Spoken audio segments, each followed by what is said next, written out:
All right, welcome to the first first episode, maybe you could say, of our faith, logic, and science portion of our website. And my goal for this is to let you think.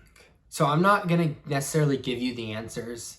I believe that on the marketplace of ideas, and this is a phrase I've taken from Mark Clark, but he says on the marketplace of ideas, Christianity is the most reasonable, the most logical.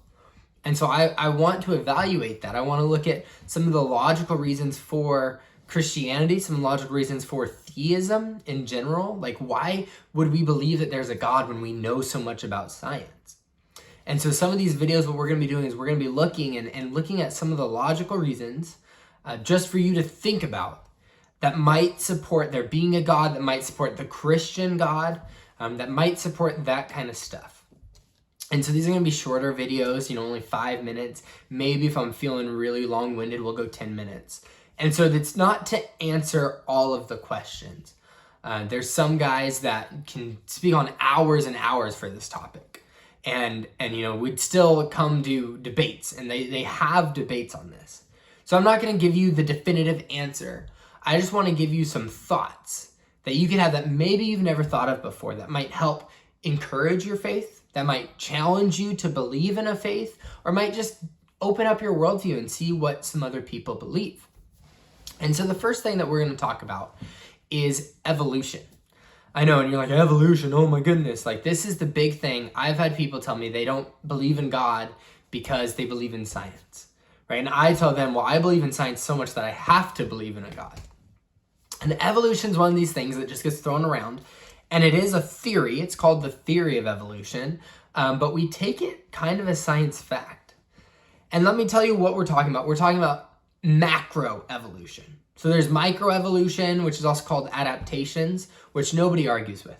Like, obviously, people, animals adapt to their surroundings.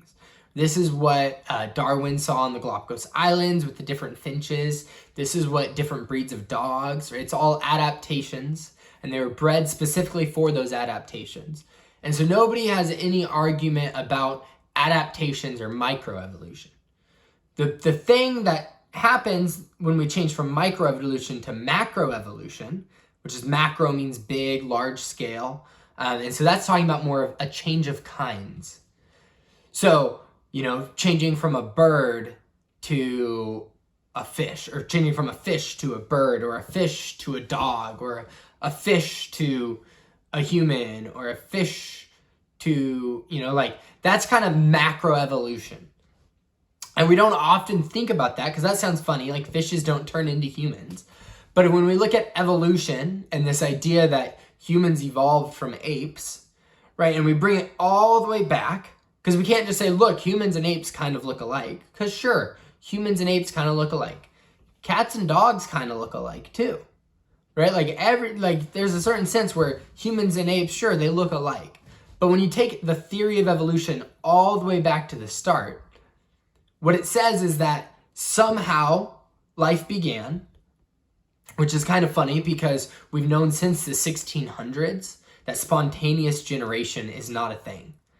Right, we learned that in school that things don't just come out of nowhere. And one of the big discoveries of this was flies, right? Because people thought flies were spontaneously generated. They just came to life randomly. And then we learned, no, they actually come from maggots, or, no, they lay their eggs when they land on stuff, and that's what they kind of come from. And so we've learned that all life, a fundamental law of science, all life comes from existing life. But when we talk about the theory of evolution, somehow, somewhere, a single-celled organism, like lightning struck magma or struck the ocean just right, whatever the case, and all of a sudden life appeared. That's what evolution believes.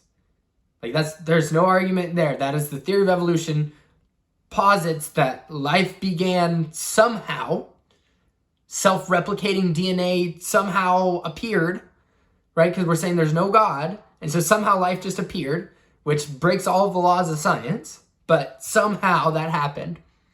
And then this one single-celled organism decided to start multiplying and over the course of millions and billions of years, it changed, and it, and one, like, it split, multiplied, and one of its groups decided to become a fish, and maybe one decided to become, amphibians, and then some of those amphibians turned into land animals, and then some of those land animals decided to grow wings, and they started growing wings and flying around, and then they turned into birds, right? And then we all share a common ancestor, according to the theory of evolution.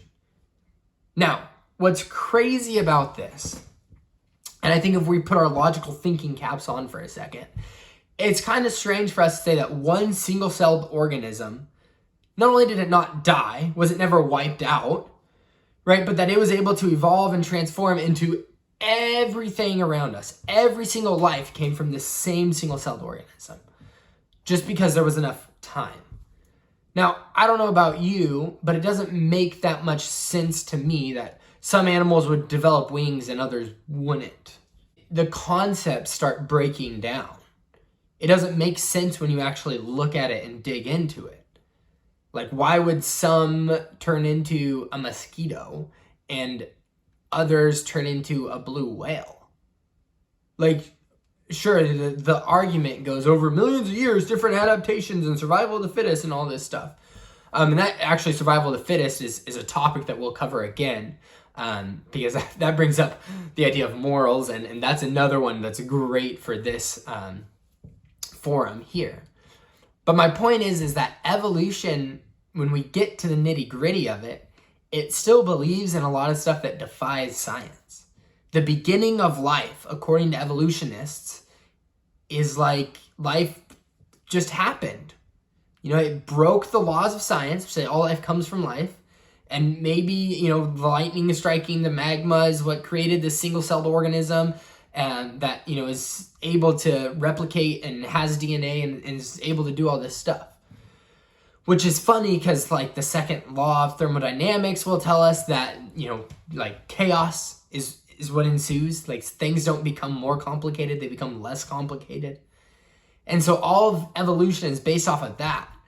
But it's also based off of this idea that, like, a fish turned into a person at some point. Like, that's just, it doesn't make sense. And if we're actually being honest and thinking about it, that should at least raise a question to you. Like, you really believe that if you're an evolutionist? And if you're not, and you have friends that are evolutionists, like, is that really what they believe? Because most of us, I think most of the time, haven't thought these things through. We haven't really thought it through all the way and thought about all the different stuff. We just believe what we're told. And so my goal in this series is to unpack some of these questions, just ask, have you really thought about it? Do you really think that? So that's our first episode. I hope you guys liked it. We're going to be doing some more of these, and hopefully it's just a short answer. I didn't give you all of the points that I could have made, but I just want you guys thinking. So if you want to put a comment in to maybe tell me about your thoughts or suggest something else that I should do, feel free to comment below. Thanks so much.